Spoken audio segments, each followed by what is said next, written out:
You should be hungry in the morning. You should want breakfast. Stop eating sugar, including fruit. You can't do the same things. You can spend time with family. People are prioritizing the wrong things in the wrong order. If you don't have a plan, make it very simple. Celebrate it. Celebrate the fact that you got up and you did that. Understanding why you're there. Prioritizing yourself around your lifestyle. Apply this in my life. Well, is it lunchtime because we're hungry, or is it lunchtime because subconsciously we think it's lunchtime?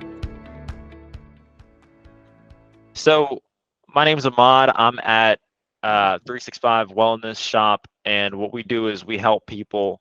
Basically, what we're going to talk about today is feel like we're 20 again, right? And what the owners here, Sean Lechuga and Julianne Lechuga, put together are 10 strategies based on working with a bunch of people on how to lose weight, get better sleep, maximize your energy.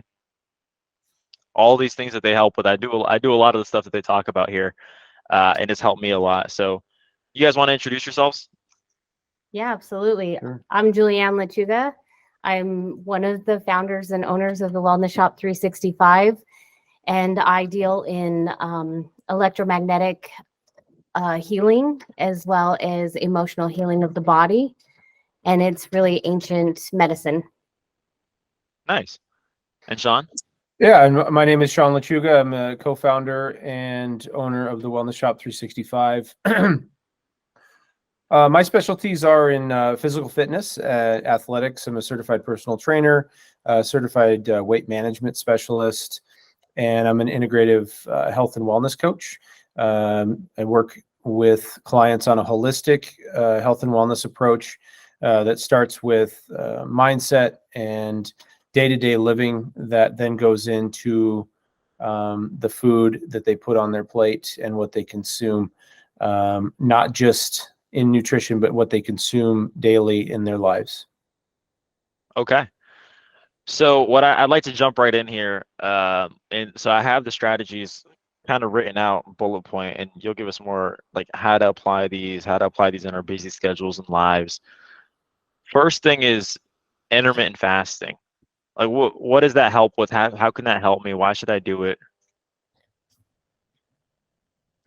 So intermittent fasting is really good for autophagy burning, and really that's burning the fat and a lot of bad toxins that are in the body. It helps them break them down, and it's really good to fast at different times of the day, because if you fast at the same time, the body gets used to it. But really goes back to our ancestrals, where when our ancestors used to go out for food, there wasn't always a time where they would come back and find that food readily available.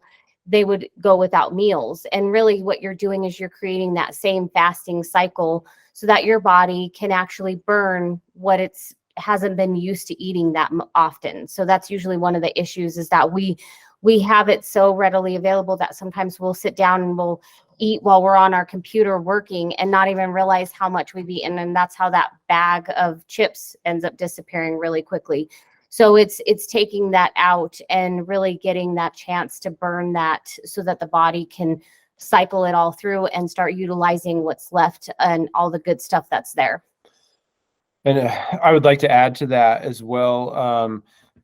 A lot of success that I've had with clients with personal training in the gym is I have them follow what's called a consistently inconsistent pattern, where in order to build muscle and to lose fat, you can't do the same things over and over and over and over again, because your body will adapt. Your muscles have the muscle memory, and the same goes for food and nutrition. If you eat the same foods or at the same time every single day, your body will adapt, and then eventually it's just going to start storing it as fat. Same goes for in the gym. When you do the same workouts over and over again, you'll see a peak, you'll see changes, but then you're going to plateau. Nothing's going to change after a certain amount of time, because you're doing the same things over and over and over again. So it's very similar to that. Gotcha. Wow.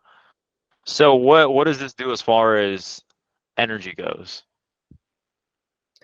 Usually what you'll see is that once you start burning through all that chemicals or toxins in the body, the energy will start peaking up. It's not while you're doing it, because a lot of times people will say during that time they feel a little more lethargic, but it's because your body needs that time to repair and recover. And so that's why sleep is so essential, especially during that time, and really getting it at least 8 hours, if not more, of sleep, because during that time, your body is actually trying to cycle out everything so that it can rebuild and recreate the cells in the body, or at least, you know, give them the energy that they need. And it really, that's what it is. It's a mitochondrial buildup where you're recreating the cells in there and creating happy cells, basically.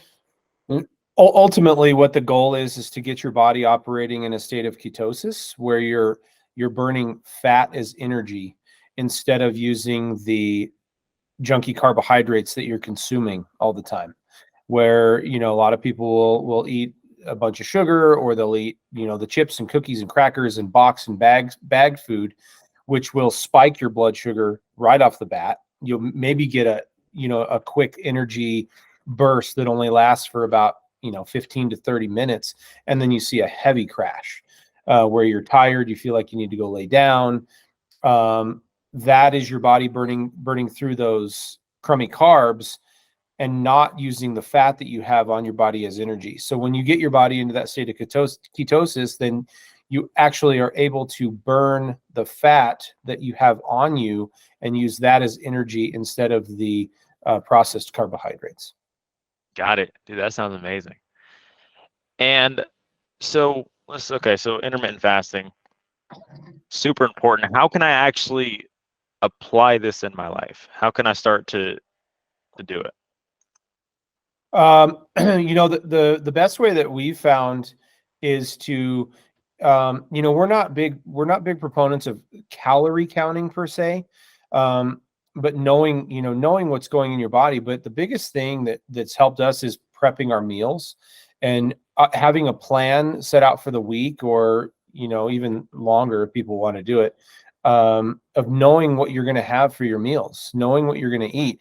Because when you don't know, if you don't have a plan, you're not gonna, you're gonna end up stopping at a fast food joint. You're going to end up, just making something quick that is probably not very healthy for you, or you're gonna go, buy something that, that's not really good. So having a plan in place is where we succeeded with that, and knowing, what we're going to eat for that day or that week really helped. And then also, ultimately listening to your body.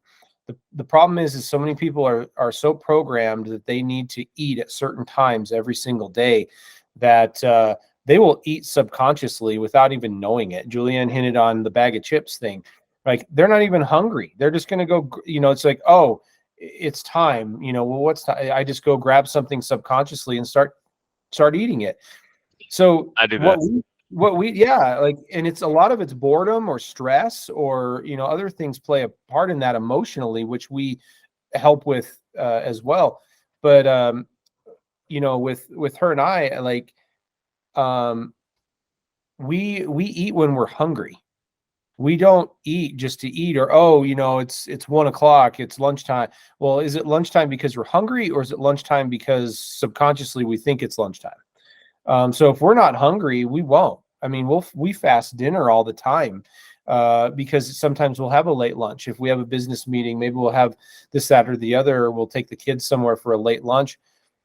I'm not going to eat dinner that night because I know I ate at 3 or 4 o'clock. I'm not going to, stay up late just to eat. So being aware of what you're doing, instead of just, being a zombie and living by that program, which you've been taught. I don't know if you want to add any of that. You can fast for like 24 hours to 48 hours. The autophagy sets in after 48. Really, it starts burning the fat that you've put on your body. But one thing I wanted to note is, if you're doing the intermittent fasting, you should eat actually in the morning after you slept. Your body detoxifies at night. It's one of the most important times. That's why you need the full rest. You need to make sure you're hydrated before you go to bed, because it detoxes, it uses all those things. And that's why you don't want to eat too close to bed, and why it is a really good idea to fast before you go to bed if you haven't, or if you're eating so late in the evening, because one of the issues is if you're going to bed and your body has to break down food in that process, it doesn't actually detox, and the brain detoxes during your during your sleep time at night. And that's the really important one. So if you're waking up with a lot of brain fog or some issues like with memory or feeling just really groggy, it could definitely be that you're eating too close to bed and your body is actually working on breaking down food instead of detoxing the brain and the body from those toxins. And so really, that's why it's also important to eat at least as close to breakfast as you can, because your body has worked through the night to detox itself out. And so it's really important to get that food in it in the morning. And usually if you do that and you have a good pattern set up, it's one of your best bowel movements. So it would be a really good time during the daytime to make sure you don't fast. Got it. There's two quick things at the end here that she hit on that I want to emphasize. First off, you should not be eating within 3 hours before going to bed. 3 hours is like your limit. So if you know you have a strict bedtime or whatever it is, and you're pushing that 3 hours, I would fast through the night. I would not, or you have to stay up later. So you got a 3 hour limit, 3 hour window that you should not be eating, before going to bed. If you're doing this correctly, you should be hungry in the morning. You should want breakfast. You should want that nourishment in the morning. A lot of people fast breakfast. It's usually because they eat too late, or it's off. So if you're doing this correctly, you should be hungry in the morning for something good. Good. So I really like that. So one thing that you said that I really liked is that you need a plan, right? Mhm. And a lot of times, like, we don't have a plan and we just end up finishing the bag of chips, like the one on my counter. But the most important thing here is that you need a plan. So we're actually putting together a free strategy call where Sean Lechuga and Julianne Lechuga will sit down with you and create a plan around your lifestyle that's consistently inconsistent to get intermittent fasting implemented in a way that's real for you and actually able to be applied in your life. Now, on to the next. What we have here is exercise. I mean, I got to say, a lot of people don't have enough time to exercise, right? What do you guys have to say about this? That's a priority. You have to make it a priority. And here's the thing is most people think of exercise or a gym or working out or lifting weights or, whatever it is that you want to do. And it doesn't matter if you're into CrossFit, if you're into yoga or Pilates or weightlifting or, or if you're just walking your dog around the block. It's movement. Us as humans were built to move. We were not built to sit. They didn't have couches back in the day. They didn't have TVs. They didn't have, we're so dumbed down as a society right now. They want us lazy. They want us sitting and doing nothing, because that, we do gain weight that way. And then we do end up at the doctor's office. We do end up with prescriptions. Exercise is a priority that has to be something that is put above a lot of things. And when you do that for yourself, you realize you create a schedule and an energy that will open things up tenfold for you. You'll find time to hang out with your kids and enjoy it. You'll find time to hang out with your spouse and enjoy it. Because you're increasing that natural energy. You're increasing muscle and strength, and then you sleep. In turn, you sleep better. You digest your food better. For men, your testosterone increases naturally without these injection sites, that people are going to get these testosterone shots. You don't need that. You won't need that. It's a list. It's a prioritizing thing. People are prioritizing the wrong things in the wrong order. They're putting exercise last, and they're saying, oh, if I have time today, I'll get to the gym or I'll get a workout in, instead of just saying, workout first, then take care of my day. Or if you do, like, I'd like to go over to like the Ed Milet thing.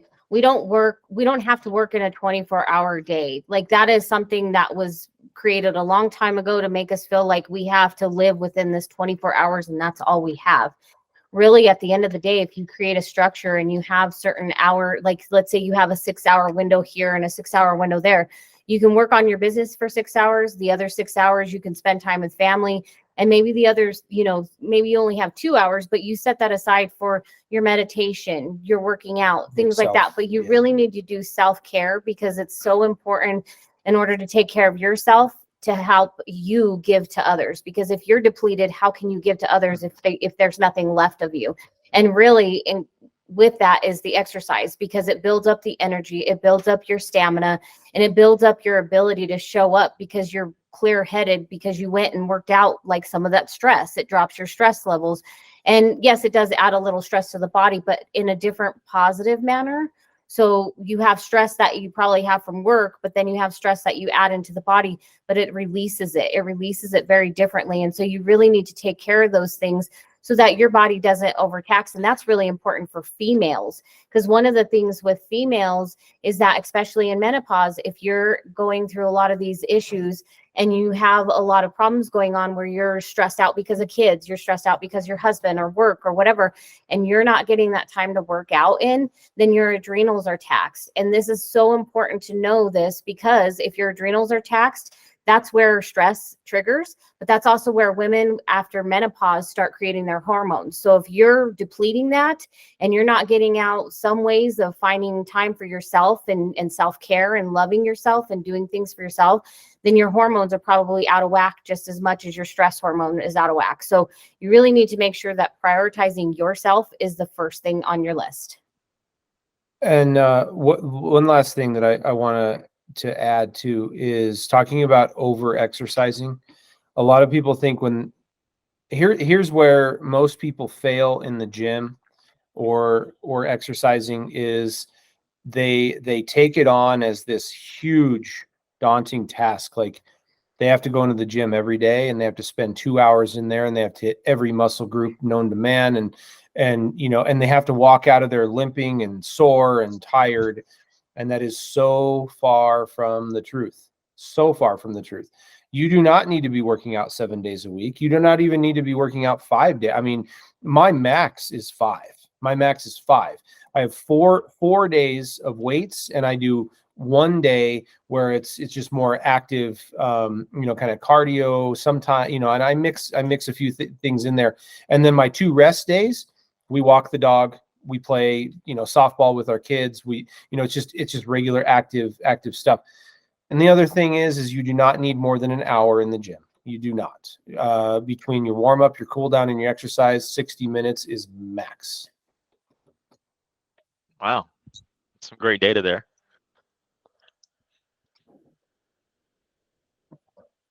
And so how would you recommend somebody would go about starting to say, I don't live a very active lifestyle right now. How can I start to put together a workout regimen and actually start working out? Mm-hmm. Well, you have to, obviously use the resources that you have available, but the first thing to do is just get up and move. Go walk around your neighborhood, go walk around, you use what you have available and just get up and move. The first thing that we always tell people is shut that darn TV off and get outside. Just get out and about. That's like your first step. That's the easiest thing. It's not, it's not going to be overwhelming. And then it's little by little, from there. And then, like I said, depending on, what you have available to you, or if you need to go, to a gym and get a membership, fine. But a lot of people are intimidated by a gym too. And they're intimidated by a lot of the other people around or in the gym. And it's also getting in the right mindset and feeling comfortable with who you are and knowing that, understanding why you're there and what you're doing. This is for me. I'm not nobody else. And I always told this to my clients in the past too. Nobody in this gym cares that you're even here. Nobody cares what you look like or how you're lifting those weights. They're in here doing their thing, which is exactly what you need to be doing in here, is doing your thing. You stay focused on you and you don't worry about the external garbage. And when people get out of that mindset, like, they're worried about what other people think, or how I look or whatever. They don't care anymore. And then they just, okay, I'm focused. And then, able to, to start a program, that's the easy part.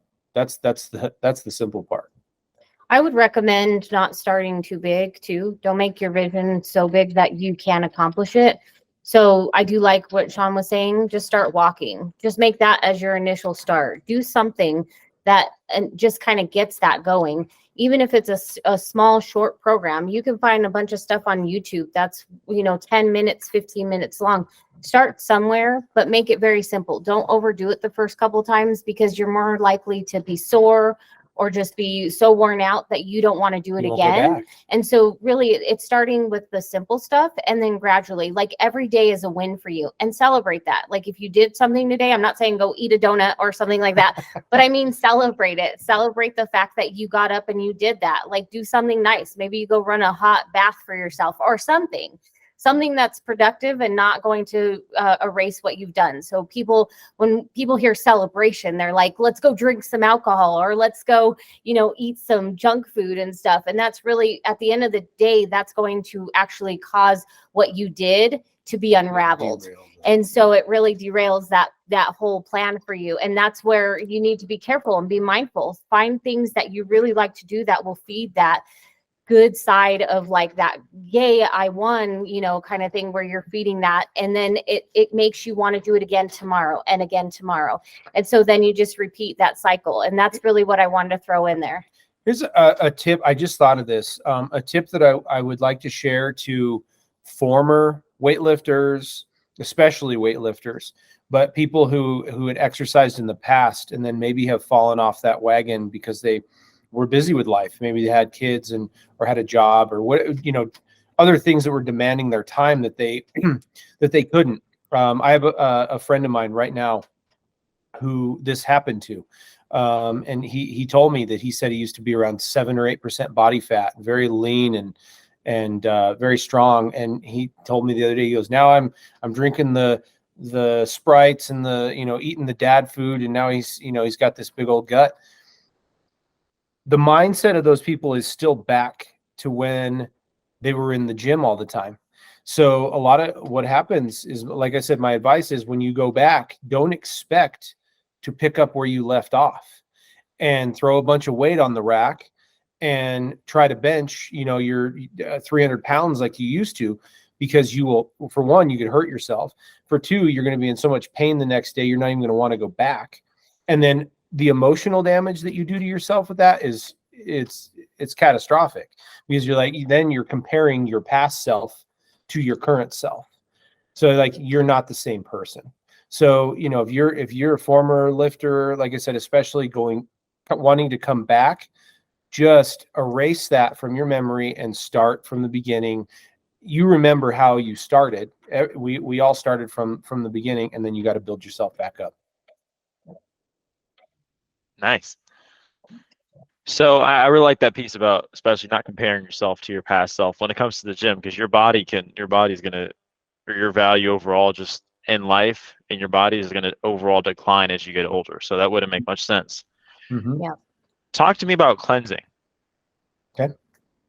How do I like, what is it and how's it good for me? I mean, there's different types of cleanses, obviously. We hear about, juicing and the vegetable cleanse, and maybe a soup cleanse, and maybe, a fast. Like we've even heard of, like, apple cleanses. People have eaten apples for, 2 or 3 straight days. There's all sorts of stuff out there, and you're going to see and read all sorts of things. But what we actually specialize in now, cleansing it may not be for everyone. We don't push that on everybody. It's a big deal, and it takes a lot of willpower and a lot of strength to do it. And in order to succeed, you have to follow the plan as we've given it. And we've seen a lot of people fail because they can't follow that plan. But I mean, overall, what it does for your body is and I'm going to let Julianne kind of dive a little bit deeper into this, but overall, what it does is it provides your body a reset. So you're actually, what the overall goal is to heal up your gut And I think we're going to go into a little bit more later in the book about gut health. But when you're, what is the about 80, I think it's about 80, is it 85%? 85 to 90% of all diseases, all autoimmune diseases start from within the gut. So when we have an imbalanced gut and a poor microbiome, that's when the autoimmune diseases start to manifest. So you're going in there, you're cleansing your gut microbiome, and you're bringing back healthy bacteria to mix with the bad bacteria. So we like to call the gut the big brain, and we call up here in our heads the small brain. And the big brain controls the small brain. So if there's people out there who are getting cravings for junk food and sugar and a bunch of carbohydrates, that's actually the bad bacteria in your gut sending messages to your brain craving these foods. That's why you get those cravings. Once you're actually done with a full cleanse, actually the cravings should completely go away. I mean, when we eat, I haven't craved any food in years. Like, I mean, things will sound good to you, but your cravings absolutely go away. And I'll, like I said, Julianne kind of talk more about, the gut health and why it's a good idea to cleanse. Yeah, so the cleanse is super important because what you're doing is you're calming the system down and allowing it to heal back up. And the wonderful thing about some of the cleanses out there is that it'll heal up your gut lining, and the gut lining is really where the issue becomes part of the problem. So you get tears in your gut lining when you eat a lot of sugar or carbs or things like that.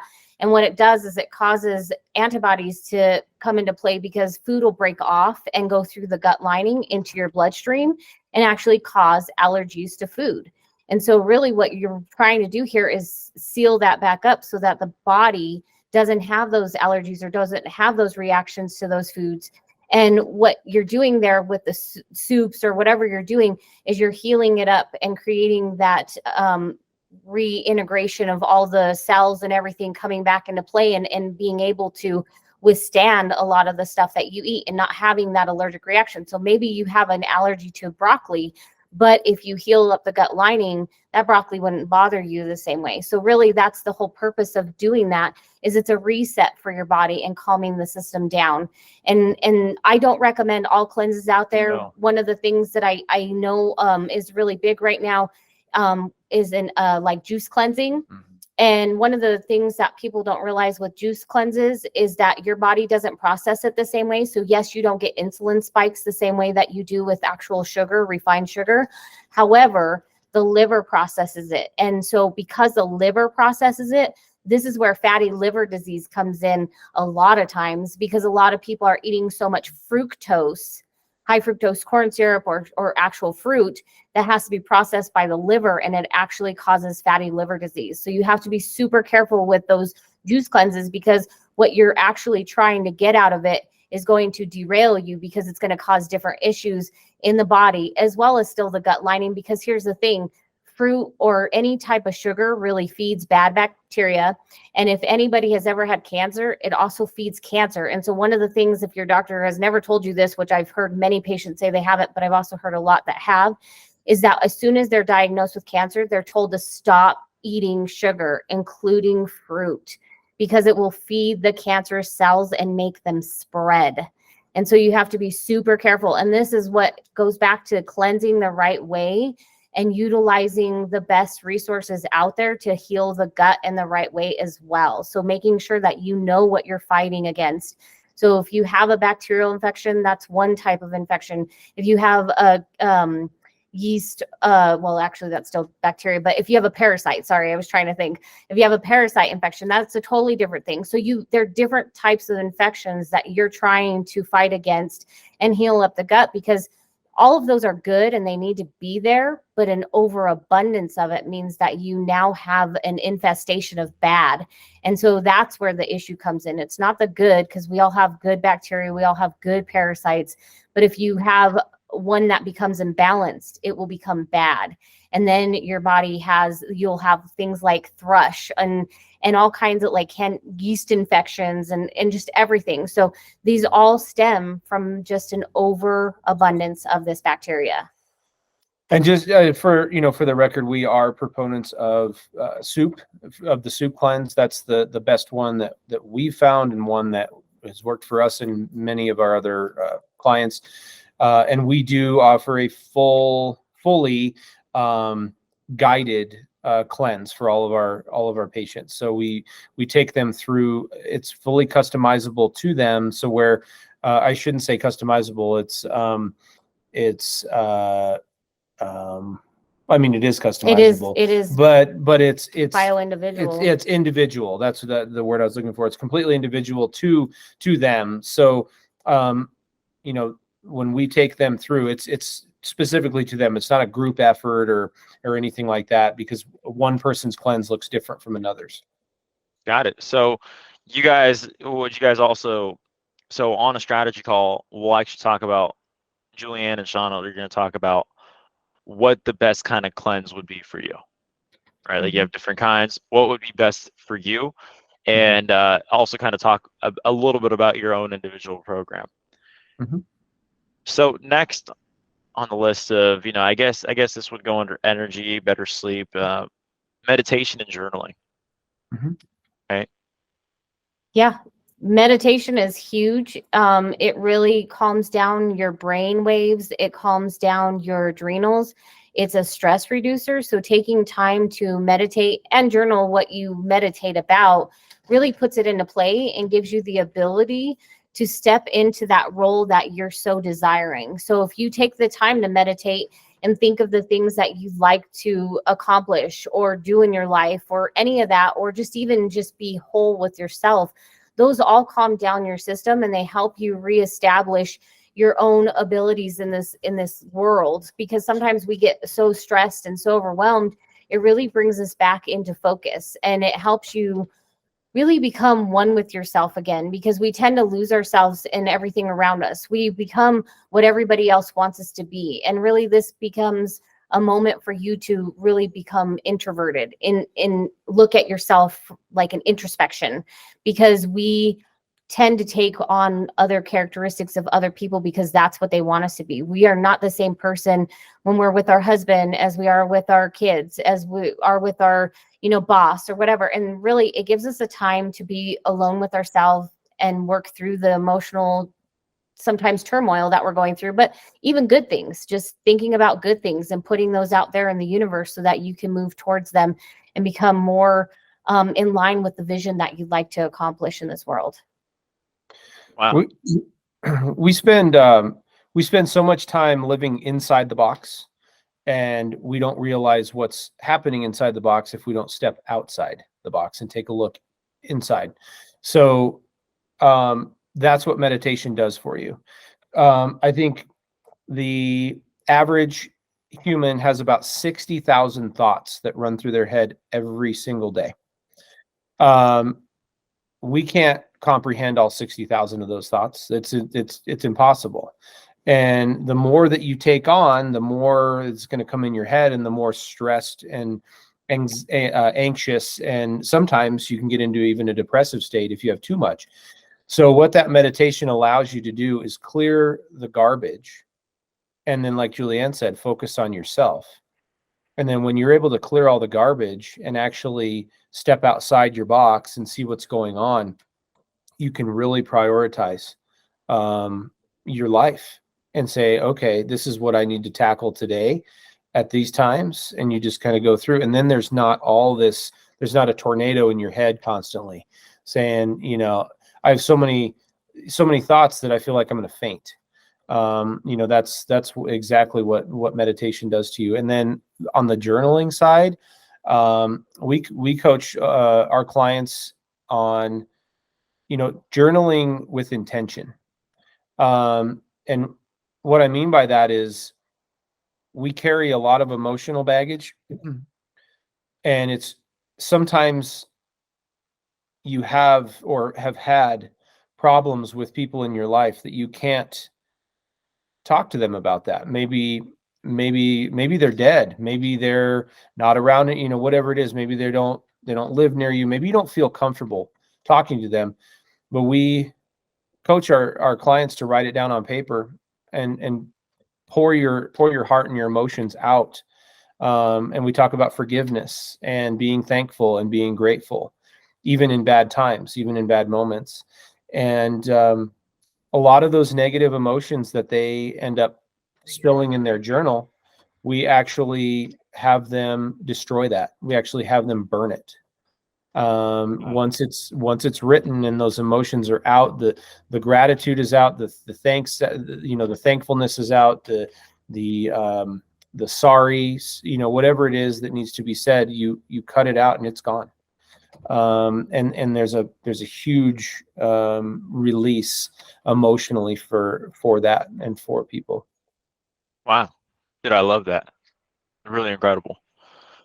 And if they want to actually have some of that and know more about that, we could do something for them on a call personally, limit to about 100 people, a 10-minute call on, again, how to implement this into your life and kind of a structure and a format to go about meditation and journaling.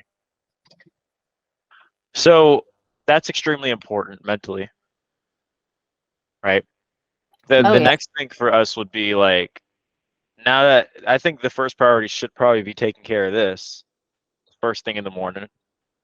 And secondly, you kind of think it with the next thing that we're going to talk about here is nutrition. Mm-hmm. So primary nutrition, secondary nutrition, right? So just talk to me about that. What's the difference between primary nutrition and secondary nutrition, and how do those apply to me?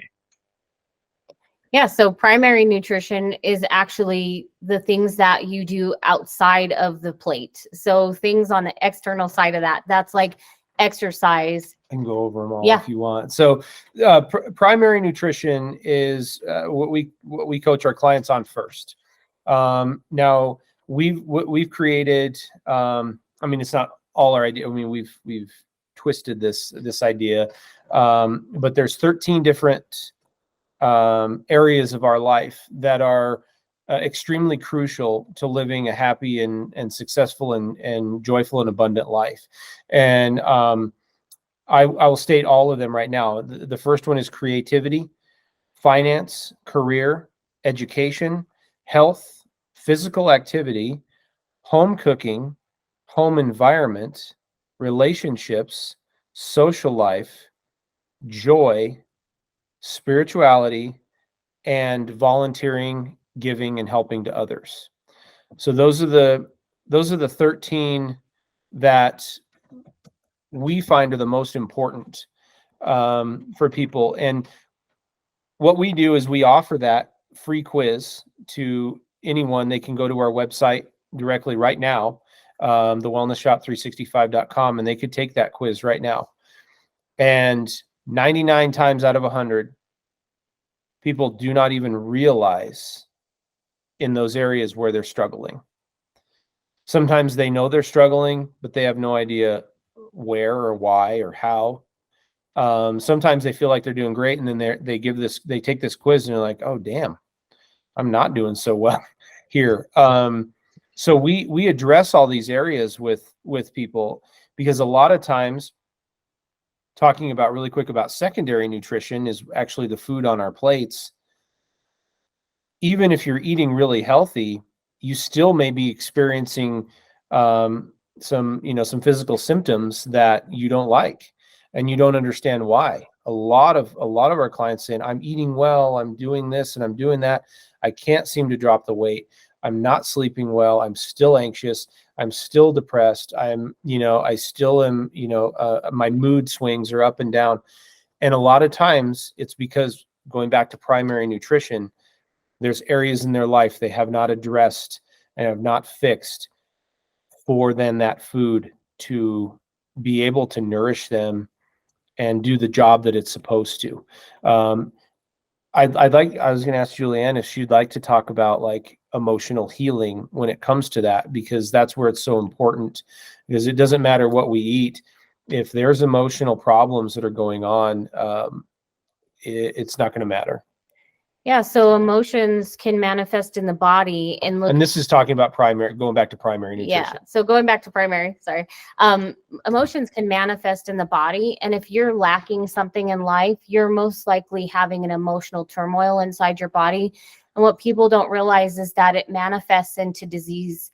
And Chinese medicine talks a lot about it, but if you ever have issues with your liver, a lot of times it's anger. If you have issues with your lungs, it's because you're grieving and you haven't moved through those emotions, and the list really goes on from there.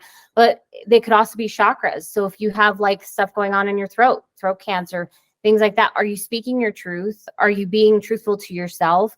These are all things that people don't realize, but if they start looking at their self and looking at the bigger picture, a lot of times people realize and will see that they're keeping stuff even from themselves. And as you start to go through life, things start catching up with you. And so, yes, food and nutrition really are important. Excuse us for the kitty. Food and nutrition are super important. But here's the thing, if you are emotionally holding on to a lot of things in your life that you haven't allowed to let go or free yourself of them, whether that's forgiveness or maybe that, and that doesn't even mean for somebody else, that could be for yourself. But if you're not working through those issues and you're not letting them go properly, your body won't heal the way that it's supposed to, and it will hold on to those things.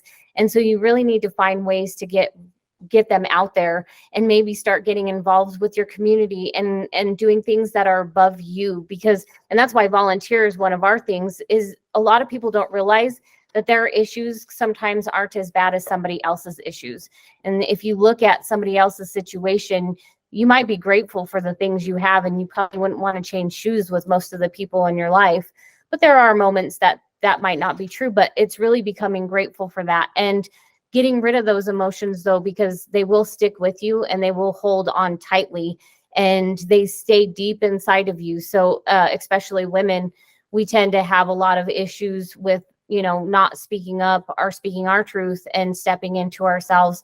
And we have problems that will occur in our body. And so really it's releasing that, because we don't feel heard sometimes, and we don't it's not just by our husband. Our kids don't listen to us. Our bosses think that we're less than perfect in our jobs, and they really society makes it hard on a lot of women out there. And so this is an opportunity to really look at yourself and do things that are good for yourself so that you can work your way out of that. But that goes for men too. So please don't feel like I'm picking on anyone here. And I will say too that most of the emotional baggage that we hold on to can be from childhood, and that and people don't realize that they've stuffed it away or forgotten about it, but we carry that with us. Childhood trauma, and that's a big thing for men, especially because, as men, you're as a young boy, adolescent boy, a teenager, you're taught to, man up and, do these, oh, forget that. That's nonsense. That's, this, that, the other. Oh, you're fine. Get over it.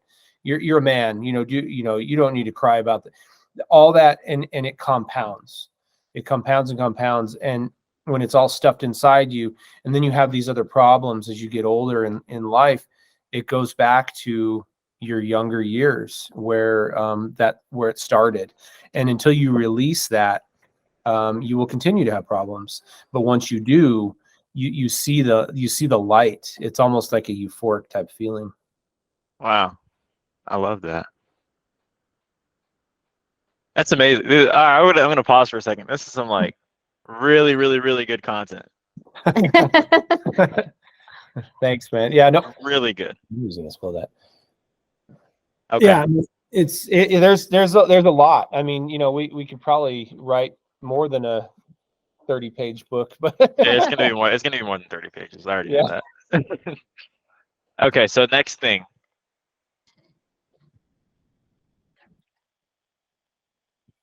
Supplementation. Yeah. So as far as supplementation goes, I mean, what is it, and like why is it important, and where should I get it from? Because I know they're not all built equally. They're not. Most important thing to know is as we age, our bodies naturally will deplete essential vitamins, minerals, and supplements, because our bodies don't operate the same way as we age. That's just a part of life and the aging process. Again, it kind of goes back to what we talked about, weightlifters who've kind of fallen off the wagon, who want to get back in. They start comparing themselves to how they were when they were 20, and look at themselves now in their 40, 45, 50. They think that everything's the same. You know, we're living in our own bodies. We're walking in our own shoes, and we look at our own selves in the mirror. Well, we're the same person as what we were when we were 20. Well, our body is not. We tax ourselves. We put ourselves through stress, whether it's welcome stress or not. Some people, abuse alcohol, abuse drugs, whatever it is that tear our bodies down. And all of these little things. Environmental is another big thing. The stuff that's completely out of our control. The air we breathe is dirty every day.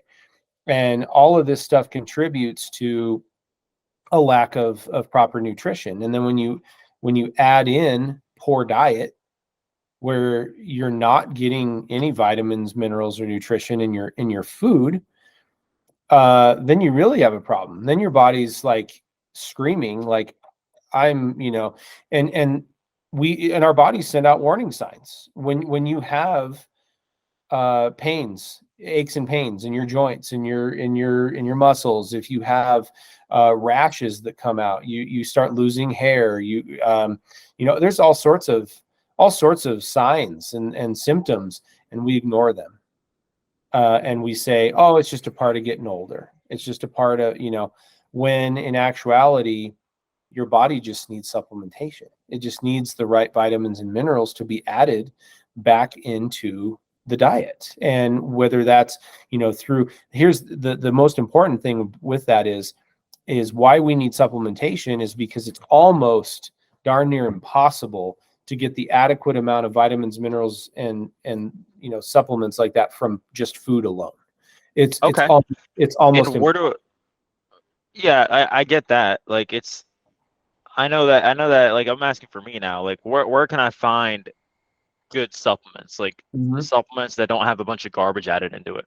Right. Yeah. And that's where you come to our supplement store. You come right to our supplement store. We have a partnership with Fullscript.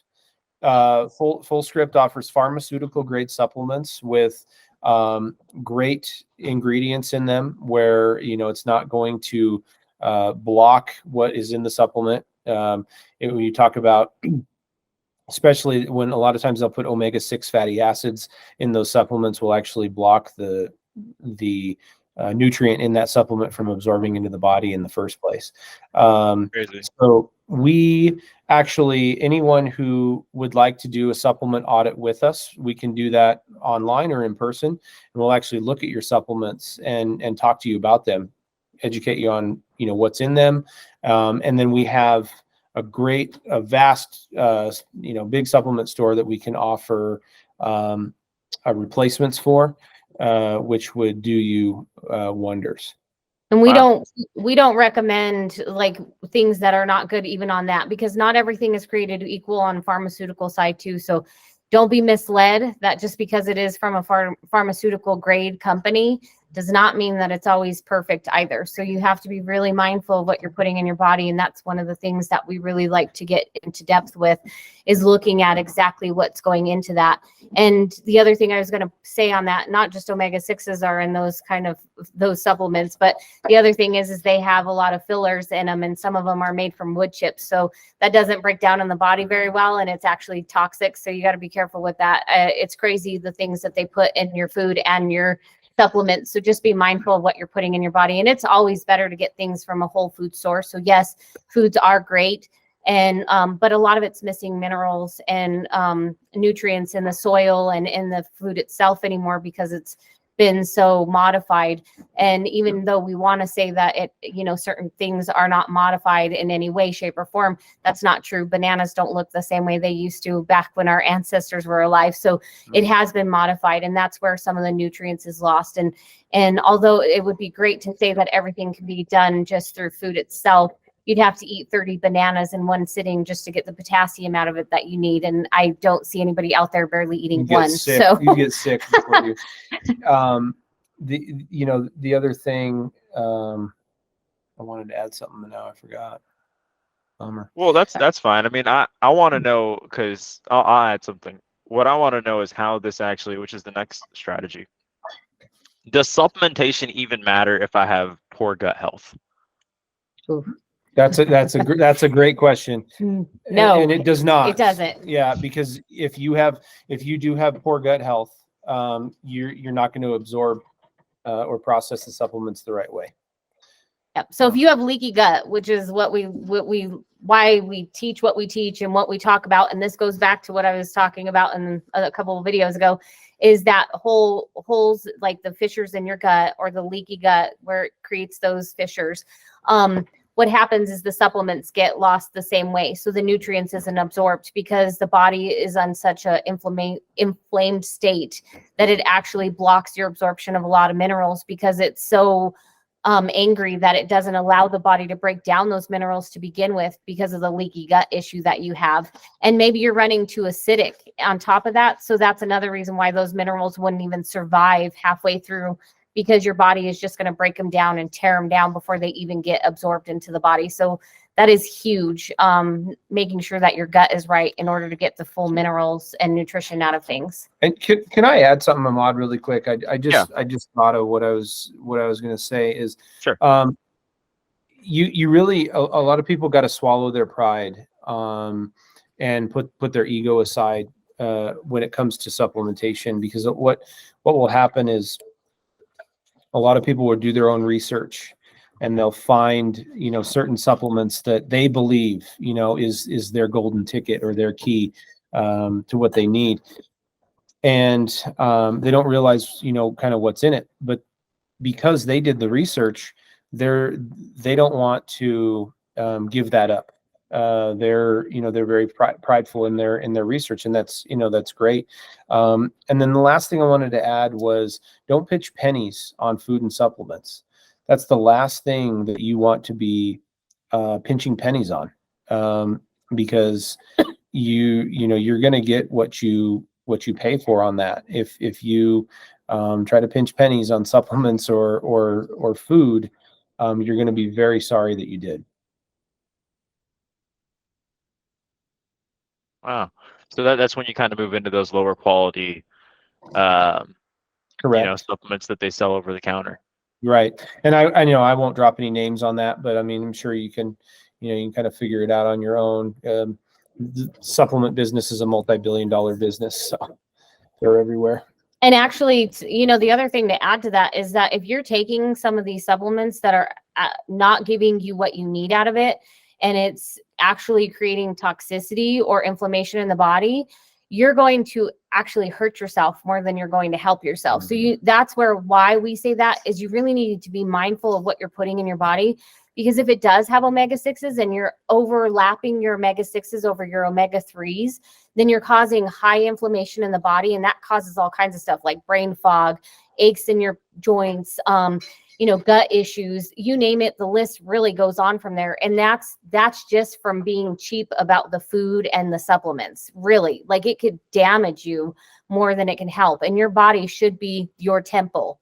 You want to be able to survive and live the best life you can for the longest you can in the best shape that you can. Do you really want to be 50 in a nursing home or 60 in a nursing home, barely able to get off your bed or off your couch sitting there?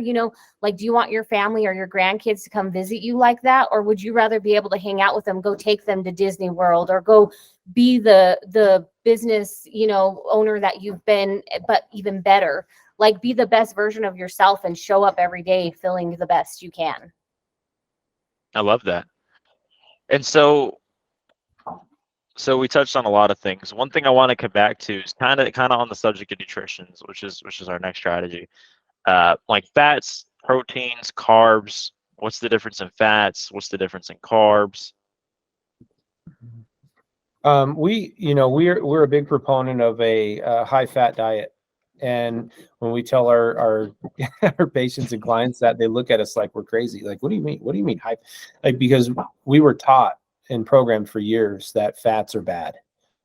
Limit your fats. You should have minimal fats. What is the percentage of the brain that's made of fat? 40%, 35%? It's pretty high, I think. Yeah, almost half of our brain is made of fat, and that's why a lot of what we call superfoods are fat foods, like an avocado, for instance, high fat food that is a superfood.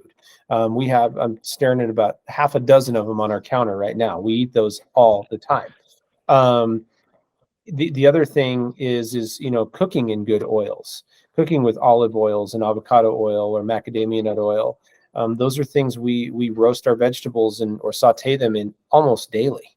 But I want to touch on bad oils, like things that are not going to be so good for your body, things that they put in all sorts of foods that we don't even realize. And I encourage people, flip the whatever it is over and look at that darn nutrition label and read what's in there. Corn oil, safflower oil, sunflower oil, grapeseed oil, soy or soybean oil, peanut oil, vegetable oil, cottonseed oil, canola oil, any fast food and deep fried, foods like that, going to contain all that stuff. And that is where the problem lies. That's where you're going to start gaining a bunch of weight, inflammation, holding on to water, all sorts of problems lie with that stuff. And those oils are put in everything. I mean, everything. Now, not to say that a little bit of omega-6 is not bad for you. We actually should have a little bit of omega-6. So you just got to be, you got to be careful on your consumption with that. But we cook, and consume a lot more omega-3s. Things like fatty fish, like salmon, cod, mahi, halibut, and different kinds of seafood. We cook our vegetables in olive oil, avocado oil.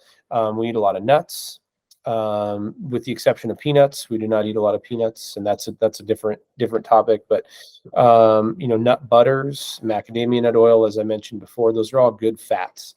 Avocados themselves are good fats. Even hummus, like hummus and chickpeas, has a small amount, but there's still healthy fat in there. I don't know if you want to add on to the fat portion of it. No, but I was going to say hemp seed oil is great if you want to have a good balance of alpha lipoic acid as well as omega 3s and 6s. So you get a little bit of everything, and that's super important, more or less for women, but it goes for both ways, because we all need that correct balance in there. And going back to the brain, it actually is 60% is made of fat. So it's really super important. It's even more than half. See? So it's even more important to make sure that you're getting healthy fats to the brain, because that's actually what's going to create that youthfulness in the brain, where you're more on point. You don't have that brain fog. You're not depriving your body of the foods that it needs, and the brain mainly of the nutrients that it needs in order to function properly. So that if you want to feel younger, that's the key right there. I want everyone to know and keep in mind, especially people that are over 40 and getting into their 50s, it's so important that a low-fat, high-carbohydrate diet is linked to Alzheimer's and dementia. So just remember that, along with heavy metals is another one that's linked to Alzheimer's and dementia. They put heavy metals in our deodorants and things like that, so you got to be very careful with that stuff. But no, that's super important for people to know that you need those fats in your diet. Did you ask about carbohydrates and proteins too? Yeah. Okay. So obviously there's many, there's different types. I like to hint on protein first. Very important to consume a lean protein diet.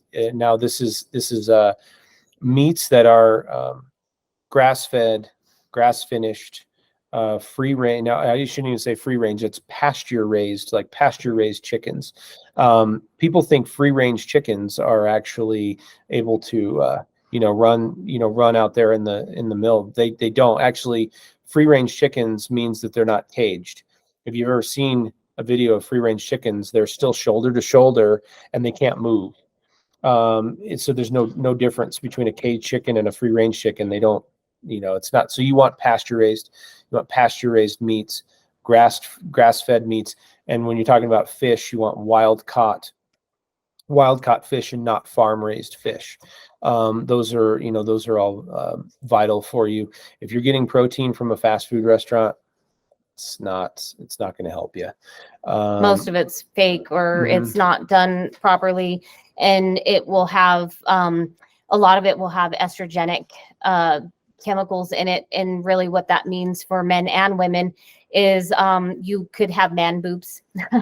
You could have high levels of estrogen in women. And what happens if it's the wrong kind of estrogen is it becomes cancerous. So then you're looking at uterine cancer, ovarian cancer, things like that. And so you really have to be mindful of those free radical, those estrogenic foods, chemicals in your environment and such. And that really goes back, though, speaking of food, of protein, those types of things that if you're not paying attention to what's going into your body, there's going to be issues down the road. And sometimes it happens a lot sooner than later. And moving on to carbohydrates, talking about like processed carbohydrates, things that come from boxes and bags, things like that. Those all processed in the body as sugar. So, and you think, being overweight, people want to blame fat. That's far from the truth. It's usually because they have a high carbohydrate diet, and their carbohydrates they're eating are going to process as sugar, and that sugar is going to be stored as fat. If you're not, burning that off properly. It always cracks me up when I see commercials and things like that for, the sports drinks like Gatorade and Powerade, all these, sports drinks, and they're loaded with sugar, and they're marketed to young athletes and young kids. And in my former weight training class, a lot of my kids would ask me, "Hey, do you drink Gatorade, or do you drink this and this?" Like, no, and you shouldn't either. Like, we're not professional athletes. We're not burning thousands and thousands of calories training and exercising and playing in these games. Like, that's what those drinks are for. Is they're for people that are burning more calories in a matter of hours than what we're even supposed to eat in an entire day. Like, you're not supposed to be drinking that stuff. That's not what that stuff is for. So, that's the same thing when you're consuming that much sugar, whether it's a sports drink, whether it's a processed carbohydrate like, pasta or, cookies, chips, crackers, things like that, it's going to digest as sugar. Gotcha. So, a lot of these things are things that we grow up with. Like, we don't even know the difference. Like, to me, I thought Gatorade was healthy up until about a year and a half ago. Yeah. They talk about electrolytes, right? That's where they try to promote the electrolyte. We have an amazing electrolyte drink on our supplement store that's killer, and it tastes good too. It's lemon lime flavor. It's amazing. We drink it every morning, and it just gives you a little pep in your step, and it's true electrolytes. Even if you wanted simple electrolytes, you could add a pinch of pink sea salt to your water. That's going to be better than drinking a Gatorade. Right. So I got one last thing here. This is for the viewers, and viewers, by the way, if you don't know, this is going to get turned into an ebook, which you can carry around with you. So I want to know, everybody wants to know this, right? Seeing a difference now, beginning to see a difference now, right? Diet, exercise, nutrition, cleansing, all these 10 strategies, it's not like it needs to be put into an individual program, right? So what they've actually put together here is that recently it used to cost about $10,000 to get their wellness coaching and their nutritional plans, dieting, and everything like that, and for them to actually hold you accountable to make sure that you see results now. What they've done is they put together a program that is $80 per week, where you can literally have your nutrition built out. You get a 10-minute call with Sean and Julianne, or Julianne, whichever you prefer, And you'll also get a schedule, a plan, and basically everything that you need to see a difference now and make sure that this time when you start on your track, you stay on track, because they're going to hold you accountable with daily reports, tracking what you're eating, tracking your fitness, and tracking everything overall. And they're going to get a report every morning. If you want to know how to do this, it's $80 per week. They took it from 10 grand to 80 grand because they know that they can help more people if they do something for $80, right? So it's a free 10-minute call. We're limiting it to 100 calls. If you want to sign up for it, there's a link. There's actually a link below where you can sign up for that free call with them. It's a free 10-minute strategy call to see how they can put this together. It's free to do the call. They'll give you some strategy. They'll give you a strategy. And if you want that extra accountability and everything like that, it's only $80 per week. If you want to just sign up for it, we have that for you as well. Really excited about this. Yes. Okay, thank you guys. I really appreciate everything you've done and helped with. Any closing statements? Like we're a jury. Thank you. Yeah, no, I thank you, Ahmad. I really appreciate you and your team. For how you've helped us, and our goal is it's not about the money, as Ahmad hinted. Like our 6-month coaching program, yeah, it was $10,000, but we want to be able to help more people and help create a better relationship with their nutrition and with their life in general. And like you said, $80 a week, come join our family, come join our community and our team, and see how not only you can make a difference for yourself in your life, but how many other lives that you will impact by the simple changes that you make. That's amazing. Okay, cut. That's it for the recording. So guys, what was I gonna say? I was gonna tell Raymond to do something. So that was 10 strategies. So for number 9, it was me. For number 10, it was me. I was saying seeing a difference now. That's the last strategy. Is like seeing a difference now. That's where we pitch them with the bat. Right. I like it. Yeah, I love it. And so that was the 10th strategy there. And so I said it's limit to 100 calls because now they're gonna have some urgency behind it. And we can also say we're only doing it for a week, and then do it next week, and then do it next week, and then do it next week. Yeah. Yeah, of course. You just do the evergreen strategy. Exactly.